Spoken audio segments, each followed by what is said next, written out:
नीलाम्बुजश्यामलकोमलाङ्गं सीतासमारोपितवामभागम् पाणौ महासायकचारुचापं नमामि रामं रघुवंशनाथम्।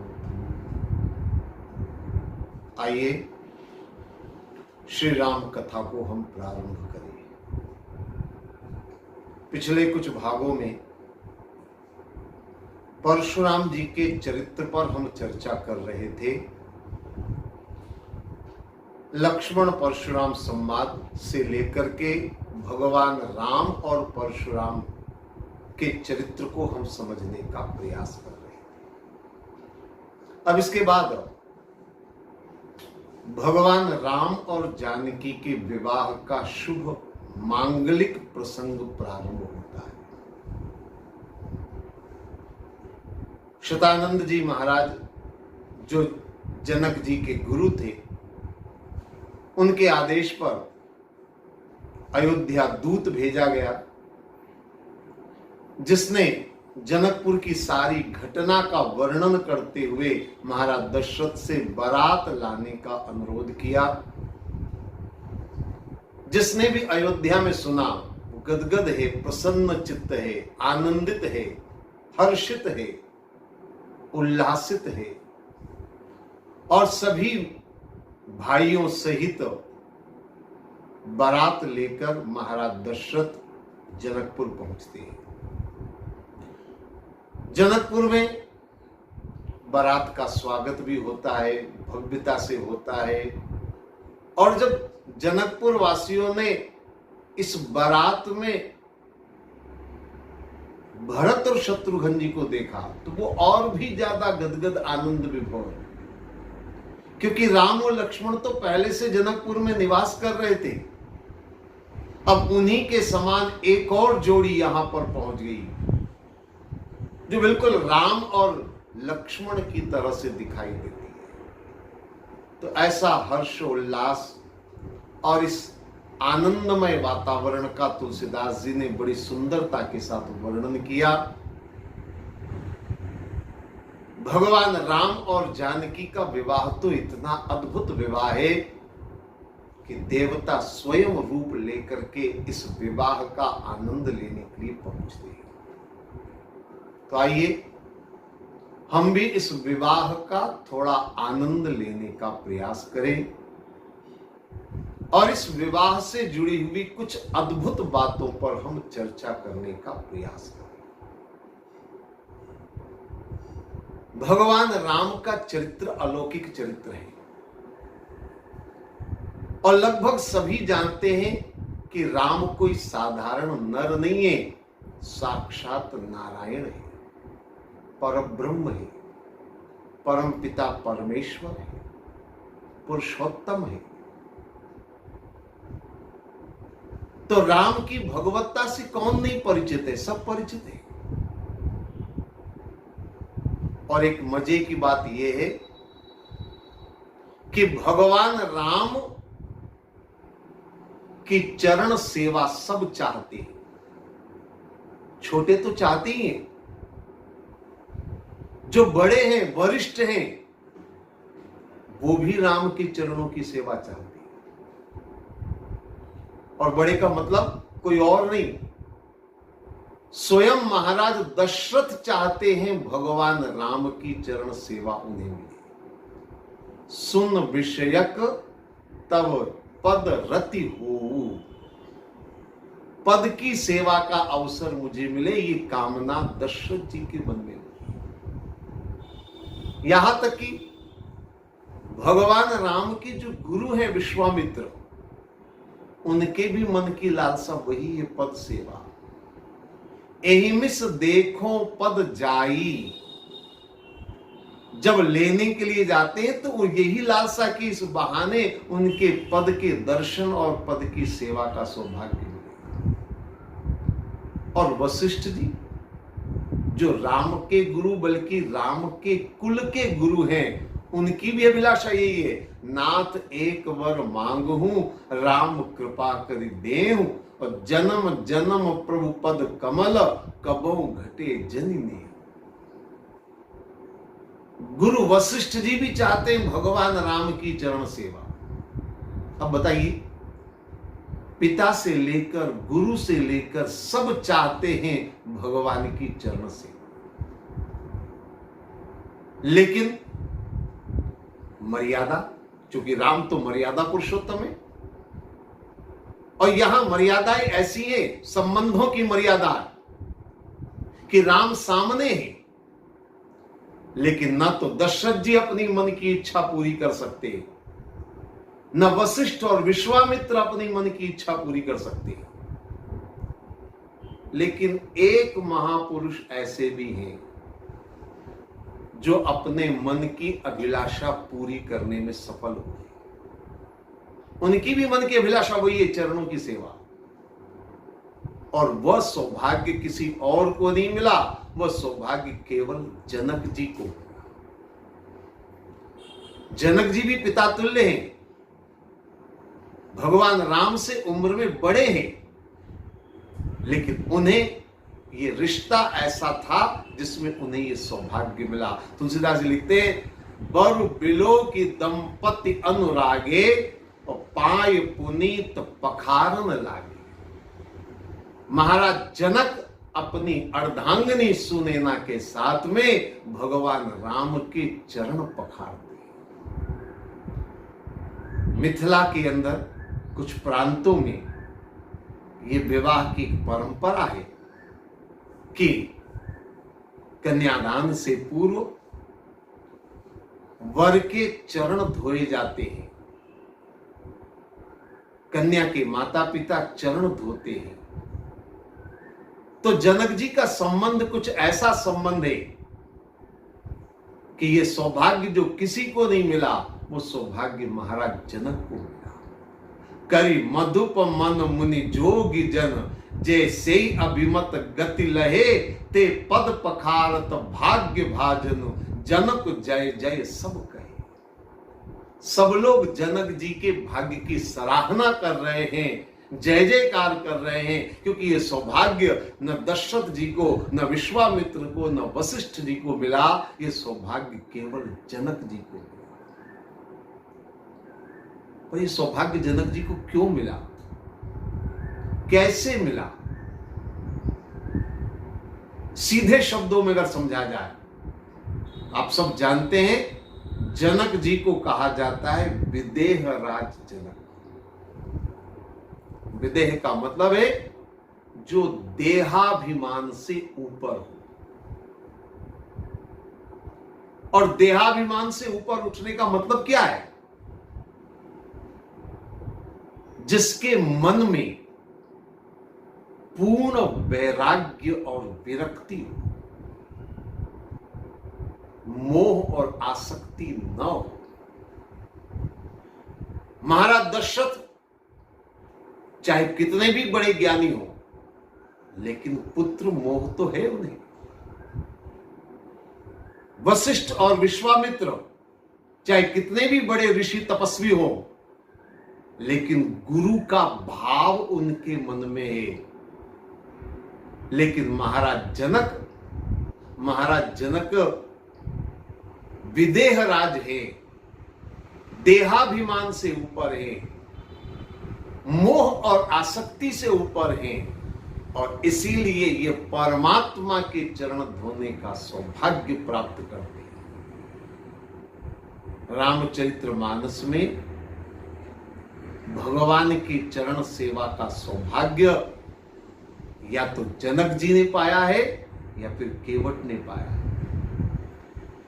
केवट ने भक्ति से सौभाग्य पाया है, जनक जी ने ज्ञान से सौभाग्य प्राप्त किया है। ये दोनों अपने आप में विलक्षण है, और इसलिए जनक जी के भाग्य की सराहना सभी करते हैं। जनक जी ने भगवान के चरण धोने का सौभाग्य प्राप्त। विदेहराज जनक कन्यादान करते हैं, लेकिन एक बात याद रखिए, महिमा दान देने वाले की नहीं होती, बल्कि महिमा दान लेने वाले की होती है। देने वाला देने को तैयार है, पर अगर लेने वाला लेने से इनकार कर दे तो आप क्या कर लेंगे? इसलिए याद रखिए, देने वाले की महानता नहीं है, महानता लेने वाले की। राजा बलि ने बामन भगवान को 3 पग भूमि का दान दिया, लेकिन महानता किसकी है? महानता परमात्मा की है कि उन्होंने राजा बलि का दान स्वीकार किया। जब राजा बलि ने 3 पग भूमि का दान दिया तो भगवान मंद ही मंद मुस्कुराए, और इसलिए मुस्कुराए कि ये 2 पांव वाला 3 पग भूमि दान कर रहा है। जिसके खुद के 2 पांव हो वो 3 पांव भूमि दान कर रहा है, तो भगवान मुस्कुराए।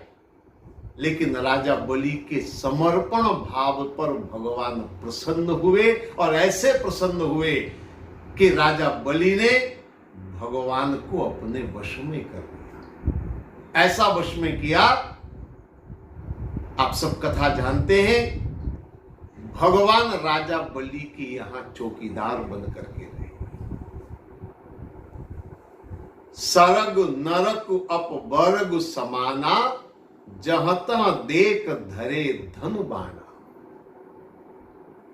जहां मैं जाऊंगा, चाहे स्वर्ग में जाऊं, चाहे नरक में जाऊं, कहीं पर भी मैं जाऊं, जहां मैं जाऊंगा वहां प्रभु आपको रहना पड़ेगा, वहां आप मेरे साथ रहेंगे। ये बलि का समर्पण, और इसी समर्पण के कारण राजा बलि ने परमात्मा को पाया। राजा बलि को जब पाताल में भेज दिया तो किसी ने कहा प्रहलाद को बुरा लगा होगा, प्रहलाद के पौत्र को स्वर्ग से हटाकर पाताल में भेज दिया। तो प्रहलाद ने कहा, अरे मुझे अपने पौत्र पर गर्व है। क्यों गर्व है? क्योंकि भगवान ने मुझे वरदान दिया, लेकिन मेरा पौत्र इतना भाग्यशाली है कि भगवान उसके दरवाजे पर मांगने गए, भगवान उसके दरवाजे पर लेने गए। जो परमात्मा सबको देता है वो मेरे पौत्र के पास जाकर लेना चाहता है। कितना बड़ा सौभाग्य है।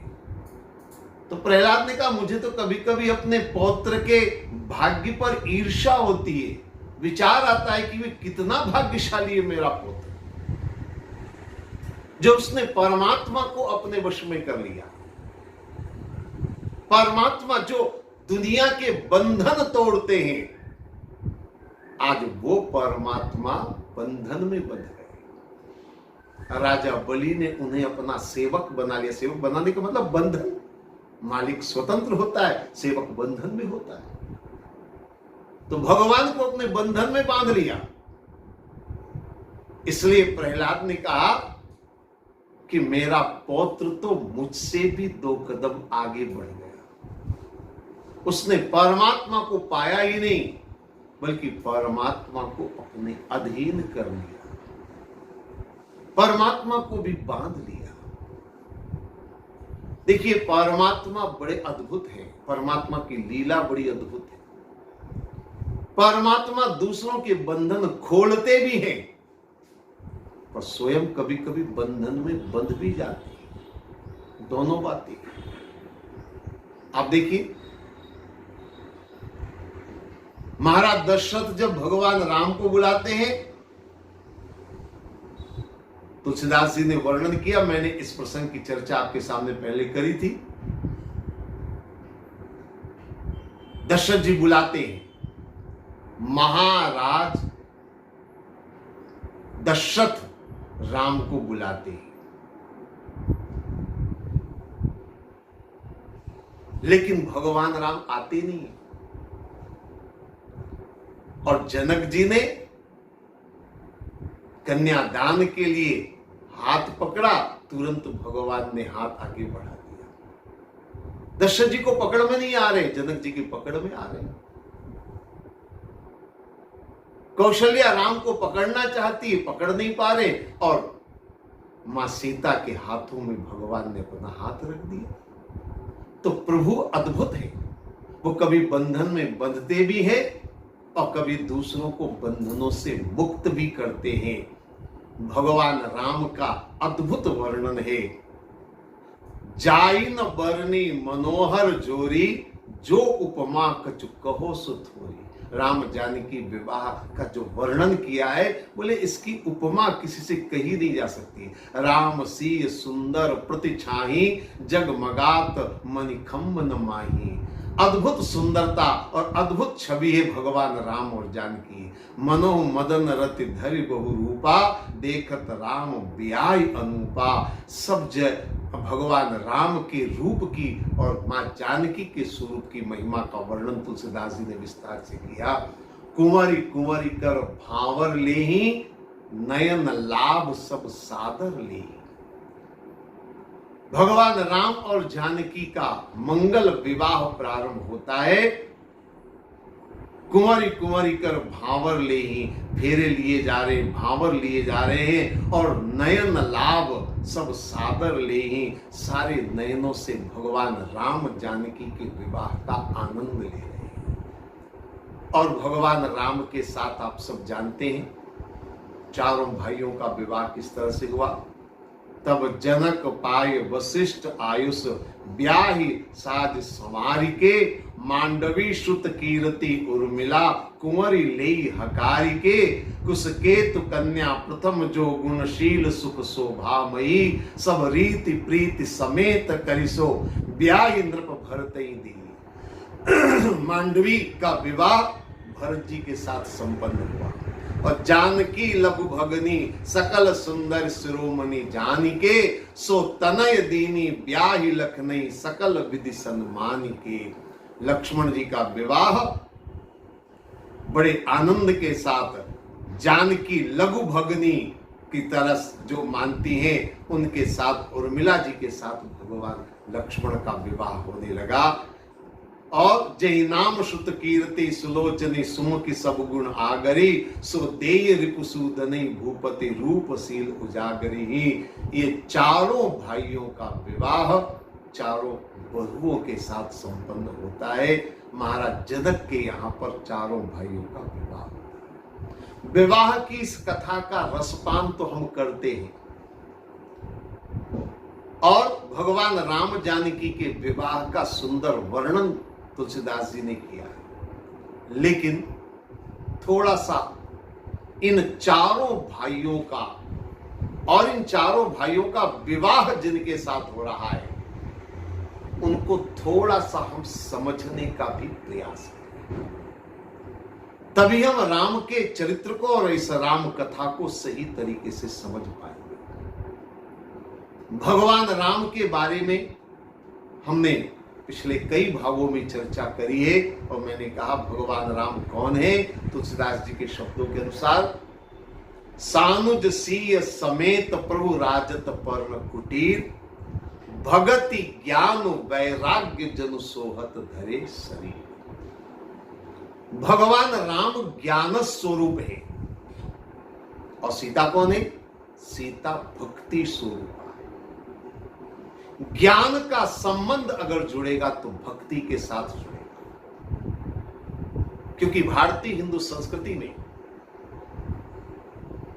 विवाह को केवल भोग का साधन नहीं माना है। भारतीय संस्कृति कहती विवाह माने पति पत्नी क्या है? एक गाड़ी के दो पहिए, एक दूसरे के बिना दोनों अपूर्ण हैं। इसलिए आपने देखा होगा भारतीय संस्कृति में अर्धनारीश्वर की परिकल्पना करी गई। अर्धनारीश्वर का मतलब आप समझ रहे हो? देह में आधा भाग पुरुष का, आधा भाग नारी का। बिना पुरुष के नारी अपूर्ण है, बिना नारी के पुरुष अपूर्ण है, बिना ज्ञान के भक्ति अपूर्ण है, और बिना भक्ति के ज्ञान अपूर्ण है। इसलिए भगवान राम और सीता यानी ज्ञान और भक्ति ये दोनों जब जुड़ेंगे तब पूर्णता। तो भगवान राम ज्ञान है, मां सीता भक्ति स्वरूप है। मां सीता की भक्ति की चर्चा हमने पहले भी करी है और अभी संपूर्ण रामचरितमानस में और भी कई अवसर हमें मिलेंगे जब मां सीता की भक्ति की चर्चा हम लोग करते रहेंगे।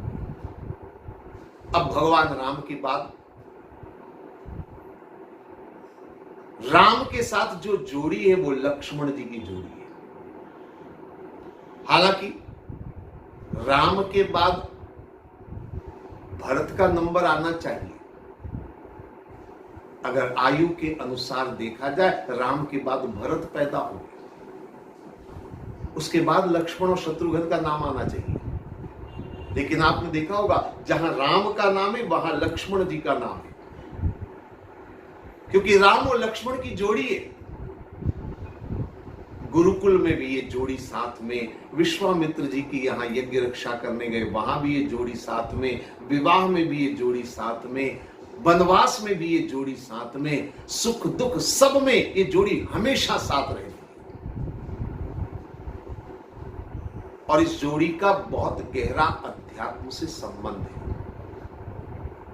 और वो संबंध ये कि भगवान राम अगर ज्ञान स्वरूप है तो लक्ष्मण जी वैराग्य स्वरूप है। जहां ज्ञान है वहां वैराग्य होना चाहिए। अगर वैराग्य ना हो तो कोरा ज्ञान व्यर्थ हो जाता है। इसलिए राम के साथ लक्ष्मण का होना परम आवश्यक है। तो लक्ष्मण है वैराग्य स्वरूप। अब कई लोगों को ऐसा मन में लगता है अगर लक्ष्मण वैराग्य है तो वैराग्य का तो विवाह नहीं होना चाहिए। वैराग्य को तो हम मानते हैं ऐसा जिसका विवाह हो। लेकिन ये धारणा हमारी गलत है, ये सोच हमारी गलत है। भारतीय संस्कृति को अगर उठा करके देखें, जितने ऋषि मुनि संत वैरागी हमारे यहां हुए लगभग सबने विवाह किया, क्योंकि भारतीय संस्कृति विवाह को पतन नहीं बल्कि विवाह को साधना का एक आधार मानता है। भारतीय संस्कृति कहती है विवाह एक साधना है जिसके द्वारा जीवन का कल्याण हो सकता है। लेकिन वो कब होगी साधना? जब लक्ष्मण के साथ उर्मिला हो। ध्यान देना, लक्ष्मण के साथ उर्मिला अगर है तो विवाह मुक्ति का मार्ग बन सकता है। उर्मिला कौन है? जहां तक मैं समझ पाया, लक्ष्मण अगर वैराग्य है तो उर्मिला विरक्ति है। अगर विरक्ति का भाव है तो वैराग्य सहज हो जाएगा, और अगर आसक्ति है तो वैराग्य हो नहीं सकता। वैराग्य का दिखावा हो सकता है, पाखंड हो सकता है, वैराग्य नहीं हो सकता। वैराग्य तभी पूर्ण सफल होता है जब विरक्ति का भाव। तो लक्ष्मण अगर वैराग्य है तो उर्मिला विरक्ति है। सीता भक्ति है, उर्मिला विरक्ति है। और याद रखिए, इसीलिए तुलसीदास जी ने लिखा, जानकी लघु भगनी सकल सुंदर शिरोमणि जानी। उर्मिला का परिचय कैसे करवाया? बोले ये सीता की बहन है। पिता से परिचय नहीं करवाया, किसी और से परिचय नहीं करवाया, सीता की बहन से। बहन तो उर्मिला के साथ मांडवी और श्रुतकीर्ति भी है, लेकिन उर्मिला के साथ ये शब्द जोड़ा गया। क्यों? क्योंकि भक्ति वही है जिसमें विरक्ति छुपी। भक्ति में विरक्ति छुपी हुई होती है। इसलिए लक्ष्मण अगर वैराग्य है तो उर्मिला विरक्ति का भाव है। लेकिन आप जानते इस राम कथा में एक और जहां राम और लक्ष्मण की जोड़ी है, दूसरी ओर भरत और शत्रुघ्न की जोड़ी है। जहां भरत है वहां शत्रुघ्न है। भरत जी अपने ननिहाल जाते तो शत्रुघ्न जी को साथ लेकर जाते। जबकि ननिहाल भरत जी का था, पर शत्रुघ्न जी साथ गए क्योंकि जोड़ी है। अब भरत और शत्रुघ्न को और उनकी दोनों पत्नियों को भी हम समझने का प्रयास करें। मेरी समझ में भरत हैं धर्म के स्वरूप। भरत जी के बारे में कहा जाता है, आपने सुना होगा, रामचरितमानस में वर्णन आता है, जो न होत जग जन्म भरत को, और सकल धरनि धुर धरनि धरत। अगर भरत जी न होते तो धर्म ही नहीं बचता। भरत जी को साक्षात धर्म का अवतार माना गया। समझब करब तुम जोई, धर्म सार जग होहे सो। समझब कहब करब तुम जोई, तुम जो समझोगे, जो कहोगे, जो करोगे वही धर्म होगा। तो भरत साक्षात धर्म की मूर्ति है, धर्म के स्वरूप। अब अगर धर्म रूपी भरत है तो उनकी पत्नी, मेरे ख्याल में धर्म को पत्नी चाहिए युक्ति, क्योंकि धर्म का पालन करने में युक्ति चाहिए। धर्म में कई बार ऐसी उलझने आती हैं जब हम निर्णय नहीं कर पाते ये धर्म है कि अधर्म है, ये उचित है कि अनुचित है, इसलिए पग पग पर युक्ति चाहिए। तो मांडवी युक्ति है। अब शत्रुघ्न जी, अगर भरत धर्म है तो शत्रुघ्न जी कर्म है। देखिए, दो जोड़ियां हैं, एक राम और लक्ष्मण यानी ज्ञान और वैराग्य की जोड़ी, एक भरत और शत्रुघ्न यानी धर्म और कर्म की जोड़ी।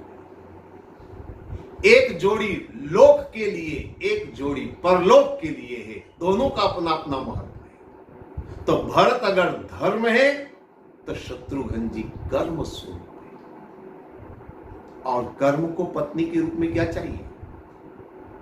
कर्म को पत्नी के रूप में चाहिए श्रुत कीर्ति। मैं समझता हूं यह है शक्ति स्वरूप।